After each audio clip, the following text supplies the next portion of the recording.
must be encouraged by obviously the result and the performance and the confidence that can give you from the Leipzig game going into this one on Monday. Yes, of course. What we have to show now is kind of consistency, obviously, to the consistency in a performance way, in a defending way, and then obviously where we have one foot in the game already. If we can do that, and then if we can build on that, then we have a chance to win a football game, and that's what we obviously what's the target for the next game. I know you were pleased with the defending in particular the other night, and I know it's only a couple of games for Kabak and Phillips together, but it was another clean sheet too for them now. How encouraging is that, and how much confidence can that give them? A lot, but it's about the general defending.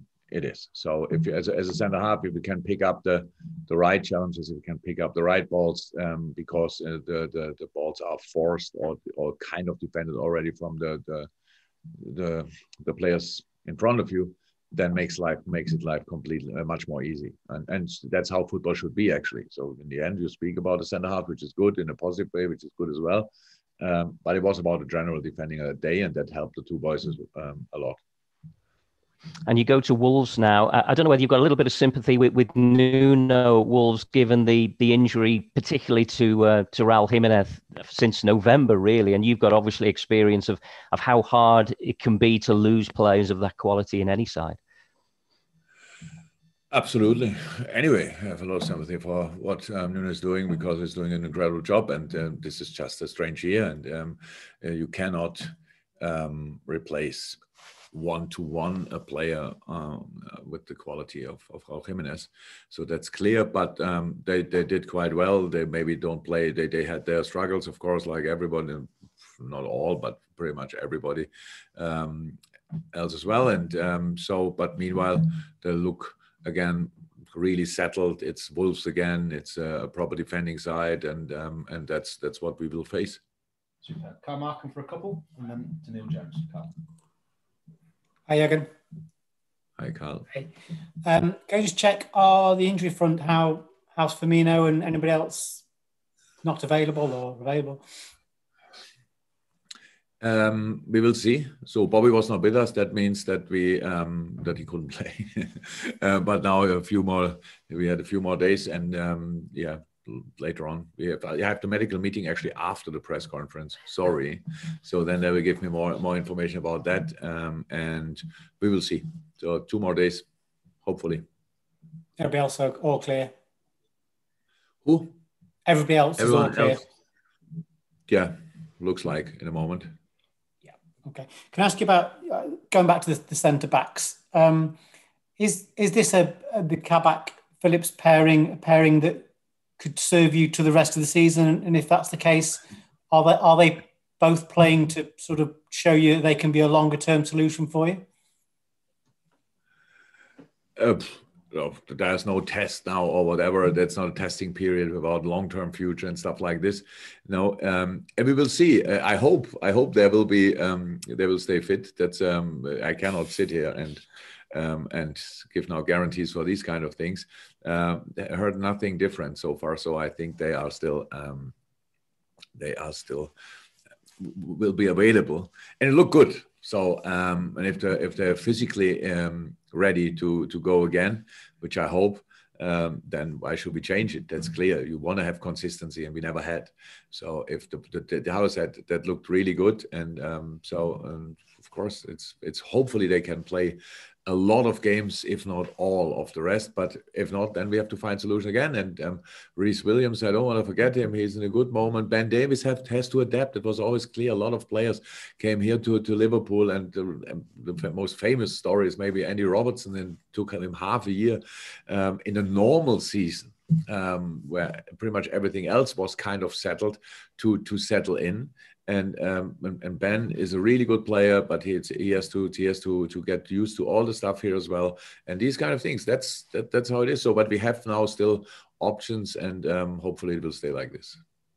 Just on Ben then, should we not be surprised if we don't see him maybe this season and you build him up for a longer term project? Oh, I don't make these kind of judgments, really. No, what you are surprised about, I don't know. But no, I will not. I don't tell Ben now. You have just to train until mid of May, and then we see further. No. It will take as long as it takes.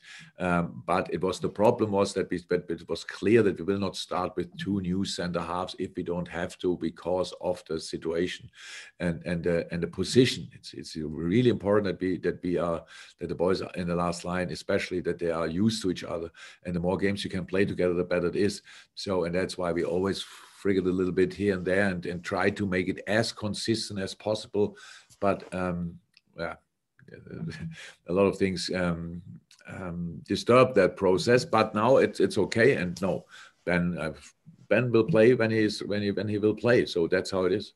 And as it stands, these will be the final couple of questions in the open from Neil Jones. We've got Richard Tanner and Russell Stoddart from the Sunday Journalist, and that'll be in the embargo section. But Neil, as it stands, conclude potentially the press conference. Hi, Jurgen, you okay? Want to ask about Jota. Obviously, he's going back to his old club, and he's come back quite successfully into the side. How big a miss was he when he was injured? And can you just give a sort of what he changes in terms of the way that you're able to play with him in the side?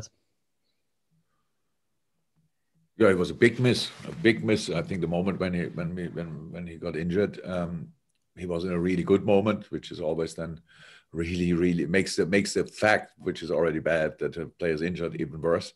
And so what does he bring? His quality. So he can play obviously up front there, all 3 positions. Played all 3 positions for us, and that's already really helpful, and can play that on a really high level. So he makes us stronger, which is really good.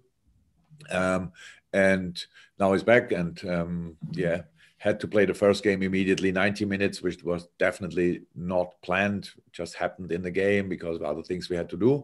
And that was then the reason why he played only 60 in the second game. But he was fine.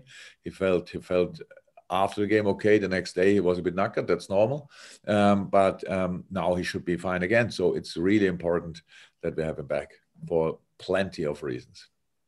Is it easier? I mean, you mentioned there about Ben and Robertson in the past, for example. Is it easier for an attacking player to settle into a team like this? You know, they don't need as long to adapt to that kind of way of playing. Oh, to find the fit properly, I would say, so like to the maximum extent.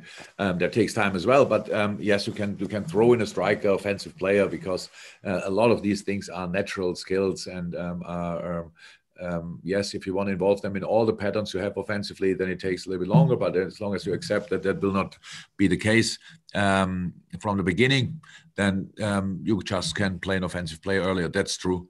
But for defending is much more work intense.